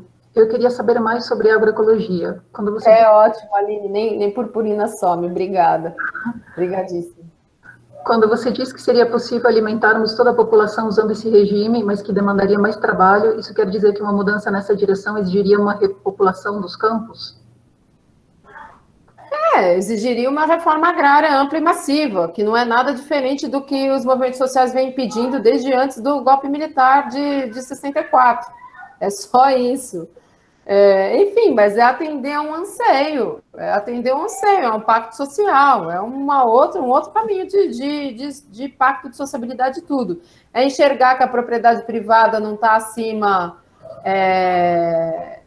ela não está acima do interesse da coletividade, é enxergar que o alimento em quantidade e qualidade é um direito de todo mundo, é caminhar nesse sentido. Não faltam clientes, digamos assim, para a reforma agrária.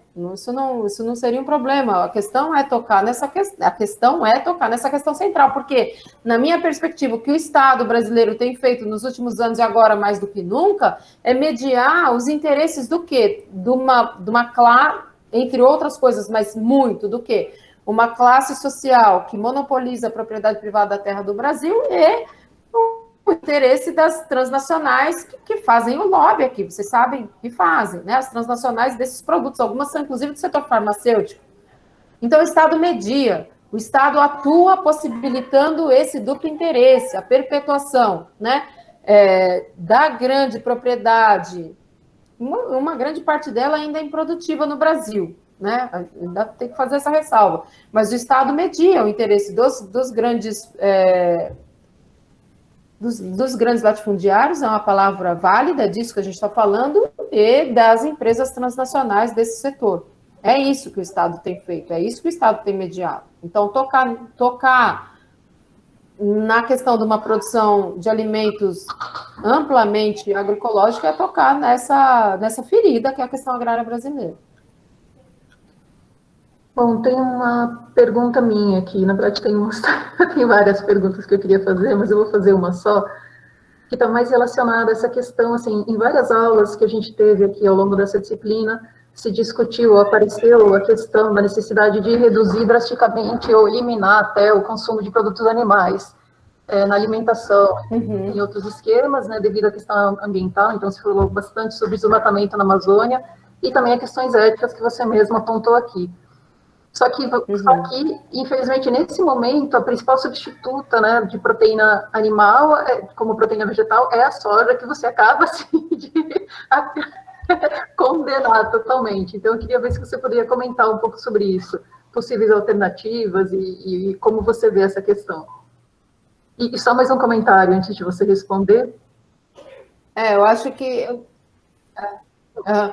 Bom, eu acho que esse é um passo que a gente tem que dar, né? O Antônio Cândido falava em fome psíquica, né? Essa ideia daquilo que a gente quer comer porque a gente tem com vontade. A gente não se sente gente suficiente se não consumir isso. Isso aconteceu muito com esse processo de urbanização acelerado do mundo e no Brasil, isso é muito claro, né? O número de churrascarias indica isso para a gente, né? A gente sabe o valor simbólico que tem consumir carne no Brasil.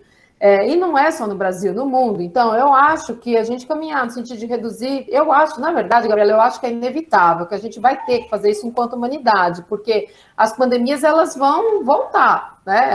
Essa está aí, sem perspectiva ainda de ser superada, uma discussão que o Rob Wallace, que é esse biólogo estadunidense, faz nesse livro, foi traduzido agora para o português, Agronegócio e Pandemia, e um veterinário mexicano também faz, que se chama Rafael Ojeda, da UNAM, é isso. Enfim, essas pandemias, elas estão relacionadas com a virulência, né, dos vírus que saem desse habitat que foi suprimido pela supressão dessas florestas, vão encontrar as aglomerações humanas, e nessas aglomerações a gente tem esses animais criados dessa forma... que os leva potencialmente à imunodepressão. Então, é possível que os vírus, que eles mutem nesses animais e de lá façam o salto. Então, não dá para a gente conviver com esse modelo de produção de animais. Isso não tem palavra para descrever isso. Então, caminhar no sentido dessa diminuição, acho que é importante. Eu não sei, nos detalhes, te falar sobre os aspectos da nutrição, como substituir essa proteína de outras formas, mas a gente encontra, tem pouca produção, mas tem alguma produção de soja que não é químico dependente. A gente precisaria crescer nesse sentido. Eu tenho certeza que tem outros alimentos que também têm essas propriedades e que respondem por isso. Responderiam por suprir a questão da proteína, se eu não me engano, é a B12, tem algo nesse sentido. A outra pergunta que eu tinha colocado aqui, que eu não fiz, mas que vai um pouco nessa linha, é que quando você estava falando de mobilização da sociedade, que acho que é necessária uma mobilização da sociedade em vários sentidos, né? Desde na parte que você estava falando de reforma agrária, quanto reeducação alimentar, quanto todas essas coisas. O problema, que é outro que também surgiu várias vezes aqui, é como fazer que a informação chegue nessas pessoas para que elas de fato se mobilizem, porque elas estão bombardeadas por fake news, muitas vezes, né, plantadas pelas grandes corporações, né, que competem com a notícia científica. Então, bom, não sei se você quer comentar algo mais sobre isso. Só um minutinho.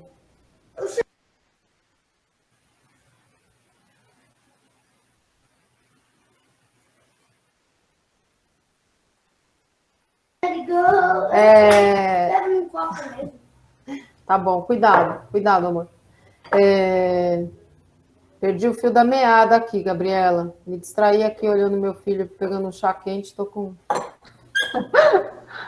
Tudo bem. Não, eu estava perguntando... Já sei, lembrei. Como fazer essa informação chegar, né? Eu acho que é o nosso papel na universidade, tornar essas informações disponíveis de forma democrática. A gente, quando forma professor, acho que os professores, a escola tem cada vez mais esse papel. E eu acho que, apesar das fake news, tem informações importantes circulando na... Tá bom, amor. Circulando na internet, por exemplo. Tem alguns canais que tem coisas interessantes, alguns podcasts. Eu tenho um programa no canal do Bob Fernandes que se chama Agro e Tóxico. Faz um tempinho que eu não gravo, mas, enfim, tinha uma sistemática de gravar. Eu não sei, eu penso que o nosso papel é fazer essa comunicação e estimular as pessoas a entrarem em contato com esses conteúdos.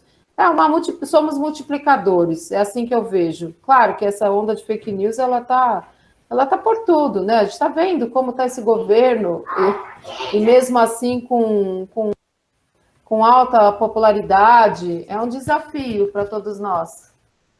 Mas eu acho que a gente tem esse papel importantíssimo de disseminar o conhecimento e de tornar isso acessível. Nós da universidade, que é pública e gratuita, é nosso papel. Sim, concordo. Mas é difícil. Bom, aqui não tem mais perguntas no fórum, eu vou passar a palavra, não sei, para o Luiz, você quer falar alguma coisa? Para os outros professores aqui da disciplina presentes? Não, eu acho que tudo que... Queria muito agradecer a Larissa, eu acho que, além de tudo, ela tem esse papel heróico de administrar a maternidade enquanto ela dá. A gente vai sobreviver, né? Eu acho isso. Eu estou ansioso para devolver ela para o filho dela e agradecer ela muito. Luiz, eu quero fazer um agradecimento público a você por conta daquele artigo que você escreveu, falando do meu Atlas, de uma forma tão carinhosa e respeitosa. Eu fiquei tão honrada com aquilo e não tive a oportunidade ainda de te agradecer assim. Queria fazer isso de forma pública. Muito, muito, muito obrigada. Eu fiquei mega honrada. Obrigada, querida. Eu peço a você que me mande novamente esse novo artigo que você escreveu, que suscitou essa reação lá no reitor, etc. Eu não li esse artigo, fiquei um pouco aflito de não ter lido esse artigo. Não foi o reitor. O reitor, acho que nem respondeu. Isso, eles receberam um e-mail dizendo essa professora não pode criar essa hipótese. Isso, enfim, fez um barulho. Eu vou te mandar, foram 2 artigos. No primeiro, a gente falou só do... Eu publiquei no Le Monde Diplomatique, porque eu tinha pressa. Eu mapeei só Santa Catarina, porque foi assim, eu escrevi com um amigo alemão, Imo Fiebrig, que é de Munique, e um colega do meu departamento que trabalha com geoprocessamento, ele fez os mapas, e a gente estava trocando ideias desde março, eu e esse colega... Fala assim, nesse Pablo! Mamãe só fala deles, amor. E aí, trocando ideias, o Imo falou assim, Larissa, está acontecendo muito na Alemanha de trabalhadores em frigoríficos infectados com Covid. Aí passou um tempo, de novo ele falou frigoríficos de porcos, e aí eu peguei e falei, bom, Pablo, vamos mapear Santa Catarina. E a gente mapeou Santa Catarina e foi impressionante, assim, porque, claro que na faixa litorânea tem uma quantidade enorme de pessoas infectadas com Covid, mas isso tem a ver com a densidade demográfica, mas no oeste catarinense, enfim, tem essa correlação espacial. Você sabe onde está a Mel, a gata Lula? A Mel está ali, amor. Aí, o que a gente fez depois, num segundo artigo, foi mapear Estados Unidos, Alemanha e Brasil, daí a região sul do Brasil. E aí que a correlação espacial ela existe, logo a gente tomou muito cuidado no artigo, dizendo, olha, é uma hipótese, a gente precisa de uma equipe transdisciplinar, etc., para checar isso, mas os animais precisam ser checados, né? A gente termina o artigo indicando isso. E esse a gente subiu no ResearchGate, a gente submeteu agora para poder publicar numa revista franco-brasileira. Mas eu te mando. Então, os dois eu te mando. Meus parabéns, Larissa, pelos artigos e pelo filho. Obrigada. Obrigada, querida. Vai pegar a cara da mamãe. Parabéns. Obrigada. Gente, só se eu cair é porque acabou a bateria, tá? Uma coisa que eu acho mais incrível, eu não assisti a aula, não consegui assistir a aula do Jolie semana passada, eu assisti hoje. Aí ele já me deixou um pouco deprimido. A sua aula também não é uma coisa que não deprime muito, mas eu estou impressionada com o seu alto astral, com o seu bom humor, né? E trabalhando com uma coisa que é cada vez mais depressiva, né? Para um país que está cada vez... Olha, eu acho que tem uma coisa que acaba passou tanto na aula anterior do João, com toda a depressão do relato que ele faz ali, histórica da biodiversidade, como é que ela está sendo dilapidada no Brasil e na sua, que faz também a gente querer continuar sempre a tentar mudar isso, né? A gente tem que mudar isso, acho que na origem da própria essência do que é Brasil, né? Como é que a gente vai alterar isso? Sim. Mas eu queria te agradecer muito, assim, teu filho é uma graça, e o jeito que você lida com tudo isso, acho que tem tanta gente lidando tão mal com essa história, e você está lidando tão bem com a maternidade, com a tua pesquisa. Adorei ver teu blog, o blog que é Ser Geografia e Ser Feminino, muito legal. Parabéns por tudo. Muito obrigada. Muito obrigada, Emília. Obrigada. Eu queria dar conta dessa forma como você olha. Não estou dando assim, não. Na verdade, eu acabo todo dia frustrada, viu? Mas obrigada. Isso é um alento. Te ouvir assim me fez bem. Mas obrigada. o importante é que a gente levanta no dia seguinte. A gente Isso. fica frustrado, mas a gente levanta no dia seguinte. Isso. Eu acho que o bom humor, enfim, tem a ver... tem a ver com isso, com a gente ver as pessoas se mobilizando em torno dessas pautas, né? Espera só um pouquinho, deixa eu pôr na tomada. Foi. Enfim, não sei, eu vejo as pessoas mais acordadas, sabe? O cenário é medonho, mas eu, de modo geral, vejo isso crescendo. Porque acho que mexe muito, muito fundo com todo mundo, né? Essa questão dos agrotóxicos, falar em câncer, falar em malformação, são dramas, né, na nossa vida. Então, não tem como não se mobilizar por isso, eu acho, né? Eu acho que tem uma potência discutir o alimento. Vejo desse jeito. Larissa, tem uma última pergunta no fórum aqui, do Felipe de Oliveira dos Santos. Há algum cuidado que podemos ter com os alimentos no sentido de retirar um pouco esses agrotóxicos, ou a solução é procurar comer só alimentos orgânicos? Tem alguma dica de produtos normais, não orgânicos? Tem um pouco que se diz, né, lavar muito bem, a gente pode eliminar os agrotóxicos que são os de contato, mas tem outros que são sistêmicos, eles ficam no nível celular dos alimentos, aí não tem o que fazer. Então, lavar, claro, tem que lavar muito bem, a gente pode eliminar uma pequena parcela, mas não é solução. A solução mesmo é procurar sempre que possível. Também eu entendo que na vida cotidiana, e nem sempre se consegue, mas sempre que possível, se a gente pode consumir alimento agroecológico, é o ideal. Só queria agradecer a aula. Você trouxe um monte de dados super atualizados, essas suas últimas publicações aí, deu uma renovada na informação, mas talvez um aumento no desânimo que a gente sente no final do dia. Mas muito obrigado, foi muito, muito boa essa aula.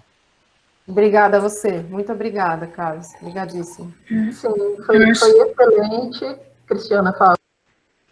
Não, queria também agradecer, Larissa, muito, muito boa, muito clara, né, as informações dadas.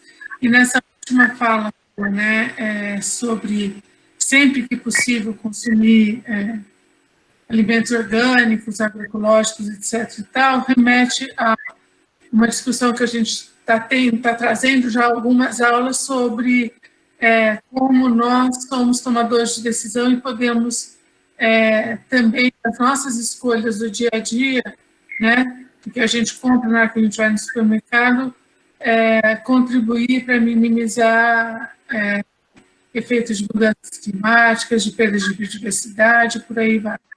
Então, só para linkar um pouquinho com o que a gente já discutiu nos blocos anteriores. Muito obrigada.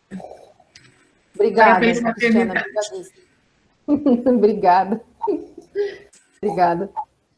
Gente, vamos encerrar, assim, a Larissa da atenção para o filho dela. Devolver ela para o filho dela. Agora começa a operação descida, é banho, jantar, agora eu chamo de operação descida agora. Terceiro turno, eu chamava quando eu tinha os meus pequenos.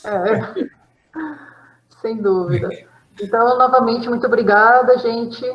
Nos vemos, bom final de semana a todos e nos vemos na próxima sexta. Tchau, Larissa. Obrigada, Gabriela. Obrigada, Luiz. Prazer te conhecer, mesmo que virtualmente. Um abração para todos. Igualmente. Um grande abraço. Tchau, tchau. Até.